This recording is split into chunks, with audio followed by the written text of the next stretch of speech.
Respirer. Il y a tout dans ce souffle de vie. L'inspire, l'expire et la pause entre les deux.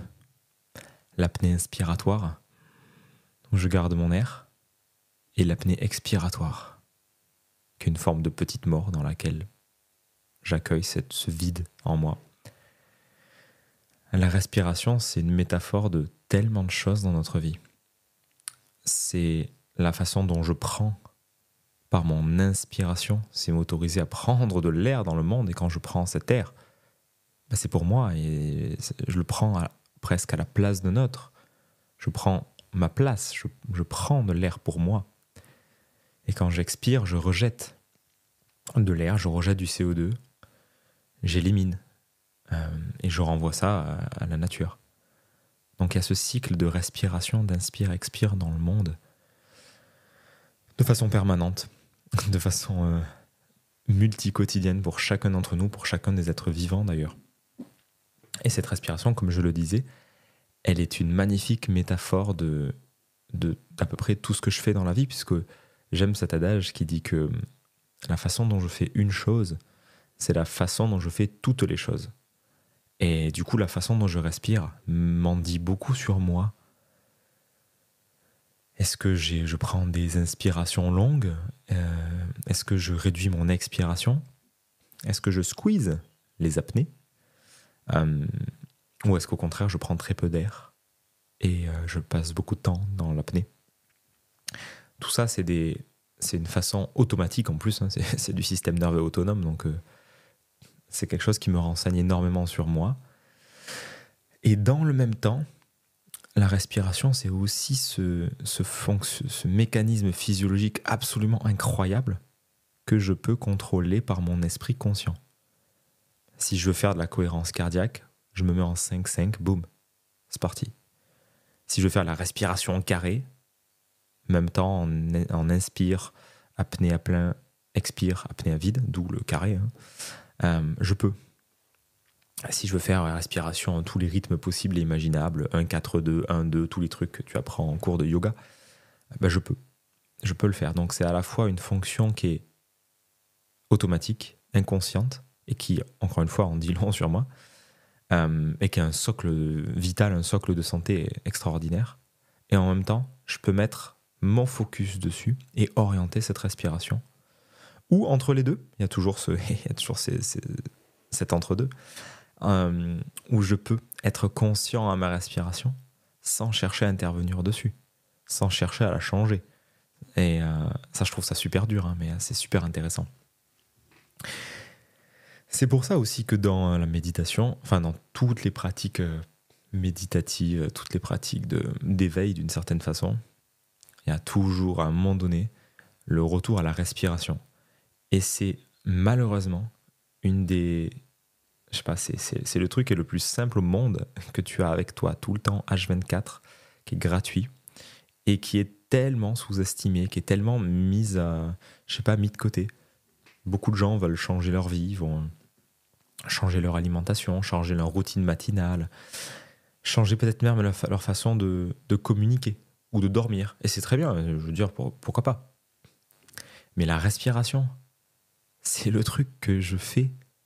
Il n'y a rien que je fais plus que respirer, à part peut-être le cœur qui bat. Mais, et c'est ça qui est incroyable dans cette vision un peu méta de la respiration, c'est que c'est aussi une sorte de biofeedback permanent sur mon état du corps. Par exemple, si je me rends compte que je commence à manquer d'air, je commence à respirer en thoracique, je prends pas d'air en abdominal, je n'utilise pas mon diaphragme. Bon, c'est intéressant, je peux notifier que peut-être il y a comme un stress, il y a comme quelque chose qui me crispe en fait. Et à l'inverse, quand je suis détendu, quand après une séance de sophrologie, de thérapie, ou de sport, ou juste une fin de journée, il y a un truc de... le fameux soupir, tu sais, que tu peux aussi créer intentionnellement d'ailleurs. C'est une super pratique d'aller chercher l'inspire max et d'aller chercher ce bruit-là, cette ouverture de la bouche, de la glotte, et de libérer. Ça fait vraiment, vraiment du bien, ça amène beaucoup de détente. Rien que ça, c'est quelque chose que je conseille beaucoup, souvent aux gens, pour lâcher. Et donc tu vois, tu as ce truc de... Ça se fait tout seul. Quand tu es détendu, ça commence à bâiller. Là, ça me fait d'en parler, moi, à chaque fois. Ça me fait bâiller, ça amène, ça amène de la détente. C'est comme si le système nerveux retrouve le chemin pour s'apaiser, tu vois. Donc la respiration, c'est vraiment, je trouve, un formidable axe de connaissance de soi, où sans même intervenir dans la modification de la respiration, où je te dis, tu peux te dire, oui, je vais faire du pranayama, oui, je vais faire des apnées. Encore une fois, c'est super. Tu as d'ailleurs une pratique que je trouve vraiment intéressante qui consiste à prendre peu d'air. Parce que souvent, en fait, les gens croient que pour s'oxygéner, il faut hyperventiler. C'est comme Wim Hof, tu sais, ou la biorespiration, ou le rebirth, ou toutes ces techniques où tu vas hyperventiler. Mais c'est pas du tout, en fait, c'est pas l'idée. Ces pratiques respiratoires, elles ont plus pour but d'éliminer tout le CO2. Et du coup, comme l'envie de respirer vient de la quantité de CO2, bah en fait, plus tu hyperventiles, plus tu élimines le CO2, et du coup, c'est de là que tu peux tenir une apnée, en fait. Mais ça n'hyper-oxygène pas du tout. Si ça fait tourner la tête, c'est autre chose. Non, paradoxalement, c'est tous les travaux de Patrick McKeown, de mémoire, oui, c'est ça, qui a fait un livre qui s'appelle Oxygen Advantage. Je ne sais pas si ça a été traduit, et qui te dit que justement tu peux respirer légèrement, une respiration tout à fait légère et superficielle, mais qui est abdominale, hein.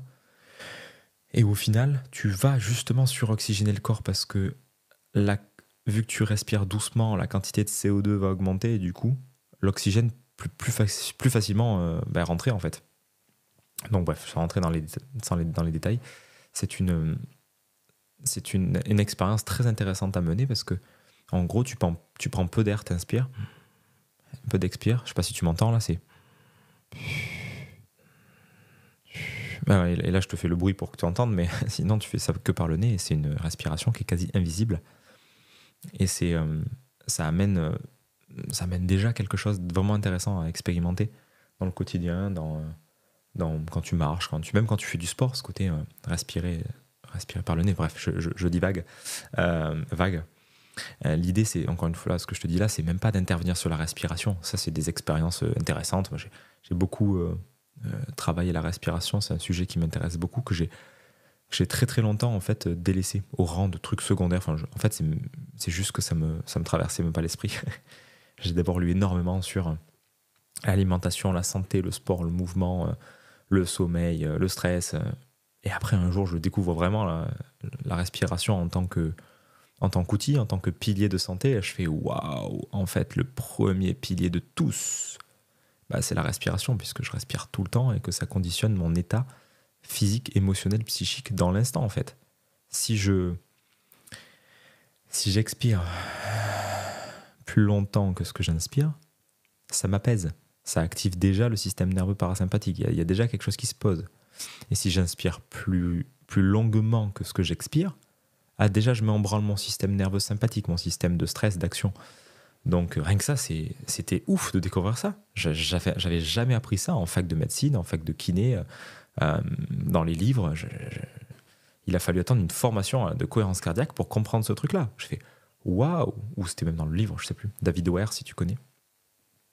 En tout cas, voilà, je ferme ma parenthèse sur la pratique respiratoire, qui peut être un axe très très intéressant pour plein de choses au quotidien, digestion, clarté mentale, juste t'amener de la sérénité, de la détente. Mais là, ouais, l'angle là où je veux juste en venir, c'est que la respiration, c'est un magnifique miroir de qui tu es, et de comment tu... En fait, c'est comme la porte la plus directe vers toi. Il y a un truc super intime en fait dans la respiration, puisque c'est l'air, c'est ce qui te permet de rester en vie. Et c'est l'air que tu prends et l'air que tu sors. Il y a quelque chose de très intime, je trouve. Ça paraît peut-être bizarre dit comme ça, mais c'est l'air que tu prends, c'est l'air que tu sors. Encore une fois, c'est ce qui te maintient en vie.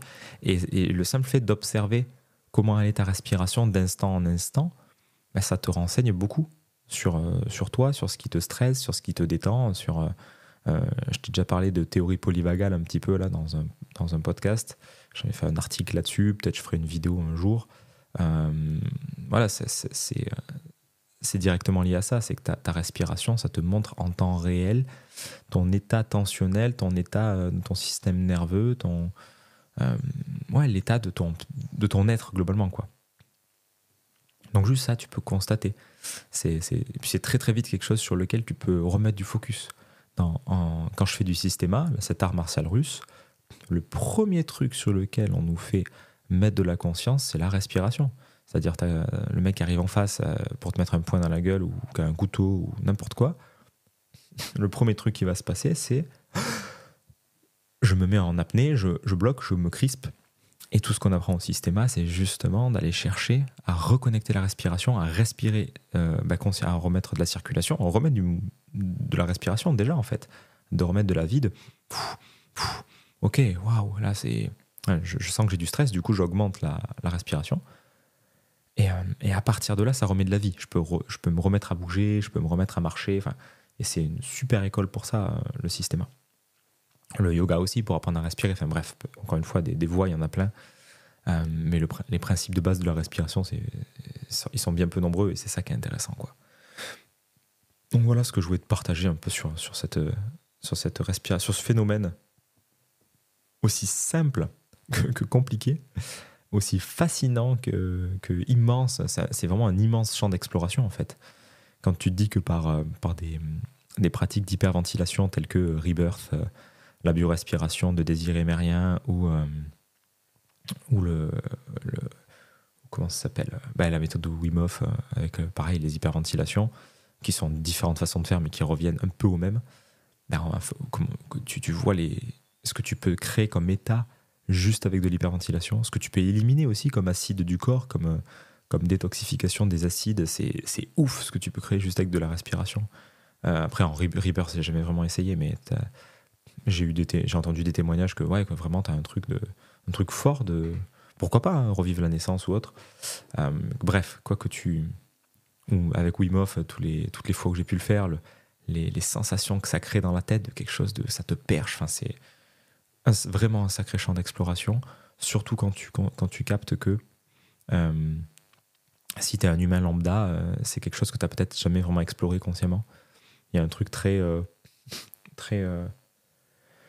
relégué au second plan en fait. Quand j'avais des patients en kiné à l'époque, il y a une dizaine d'années, les gens ils étaient en mode en fait ils savaient pas respirer. C'est le classique, ils respiraient tout avec le thorax et en fait ça se voyait que c'était des gens en survie en fait.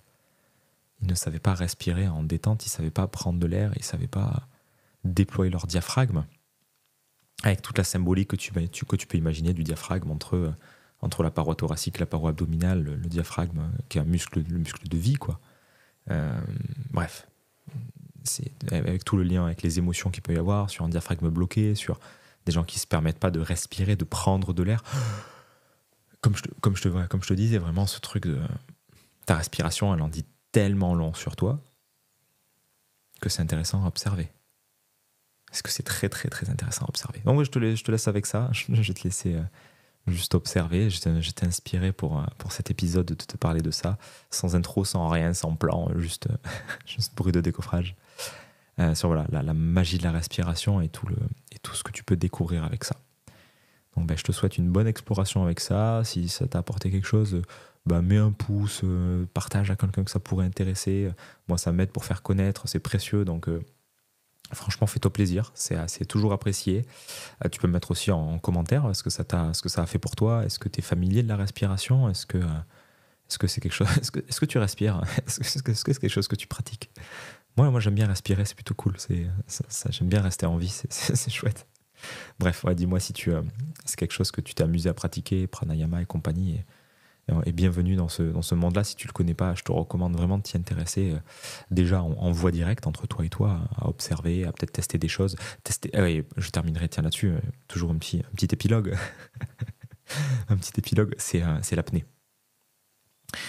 Entraîner l'apnée, je trouve que c'est vraiment une compétence, une expérience, encore une fois, à mener, qui est ultra intéressante, dans la mesure où quand tu as plus d'apnée, quand tu n'as plus d'air, il y a un truc de petite mort, il y a un truc d'acceptation, de lâcher prise, il y a un inconfort qui va monter, plus le dioxyde de carbone va augmenter dans ton système, plus l'appel d'air va pousser et tu auras des sensations fortes. Et d'apprendre à sentir qu'est-ce que ça fait, à sentir l'inconfort. Et puis après, il y a une agitation qui va arriver, une agitation mentale, une agitation émotionnelle, des tensions. Il y a tout le système qui se met en alerte quand tu ne respires pas. C'est tout à fait normal. Et ben, c'est magnifique à expérimenter parce que c'est un peu comme un entraînement à la mort, en fait. T'accueilles d'être dans cet espace où, même si paradoxalement, bah, tu ne mourras pas, parce que le système humain il est tellement bien fait que tu vas de toute façon avoir une inspiration automatique à un moment donné, même si tu es très très fort en apnée, et du coup tu vas pas mourir. Donc c'est couru d'avance. Mais en même temps, tout le truc de la peur d'arrêter, de lâcher, de reprendre de l'air, bien avant tes limites réelles. Il y a quelque chose de l'ordre, il y a une marge énorme, une marge que d'ailleurs les apnéistes entraînent beaucoup. C'est ce pourquoi certains crèvent d'ailleurs, c'est qu'ils sont tellement proches de leurs réelles limites que bah, des fois sous l'eau, s'ils sont pas assez larges, bah, du coup, quick, ils se noient. Donc c'est quelque chose qui peut s'entraîner, sur lequel il y a de la marge. Et même, encore une fois, sans parler de s'entraîner, là on peut se mettre en mode interventionniste et vouloir s'amuser à progresser là-dessus, pourquoi pas. Il y a plein de vertus à accueillir un truc d'apnée. Bon, ça tu le verras si tu lis Patrick McKeown, il y a ce truc d'aller chercher des apnées, mais des apnées à vide, mais sans vider tout l'air, où juste t'es là, tu respires, et puis tu vides 3/4, 8/10 de ton air, et tu restes avec cette apnée-là pendant un certain temps, et t'apprends à accueillir cet inconfort, et puis après à ne pas respirer très très fort, mais à apprendre à juste reprendre un peu d'air, et sentir en fait comment tu peux chercher de la détente dans le fait de jouer avec cette respiration, dans plein de contextes différents. Donc là, ça peut être juste en marchant, typiquement. Mais un autre truc qui est très intéressant, que je fais perso depuis des années, bah, c'est de ne respirer que par le nez. Y compris quand tu fais du sport, y compris quand tu vas courir, y compris quand tu fais de la muscu, y compris quand, dans tous les, je sais pas, dans un maximum de contextes. Bon, il y a plein de vertus, c'est pas un cours sur la respiration, c'est plus une réflexion sur le sujet, un partage d'expérience. Mais si tu veux étudier le truc, bon, après, voilà, il y a plein de bénéfices à respirer par le nez en termes d'oxyde nitrique et compagnie, de concentration, de filtrage, bref. Donc, que ce soit même par le nez et par les apnées, tu peux vraiment, vraiment, vraiment aller capter plein de trucs. Donc bah là, c'est même quelque chose que tu peux faire maintenant ou juste après. Tu peux juste expirer tout ton air et tu restes en apnée. Et puis tu vois ce que ça fait. Et tu es présent à toi, et tu es présent à ton corps, à tes émotions, à tes pensées, à tes 3 centres, hein, finalement, comme d'habitude, à ton centre mental, à ton centre émotionnel, à ton centre instinctif. Et tu vois et tu regardes qu'est-ce que ça fait, en fait. Et bref, t'as compris que ça va t'apprendre beaucoup de choses sur toi. J'arrête de radoter. Voilà, si t'as apprécié, pareil, tu m'as poussé. Et puis cette fois, c'est bon, il n'y aura pas d'autre épilogue. Donc je te souhaite une belle journée et à bientôt dans un prochain podcast.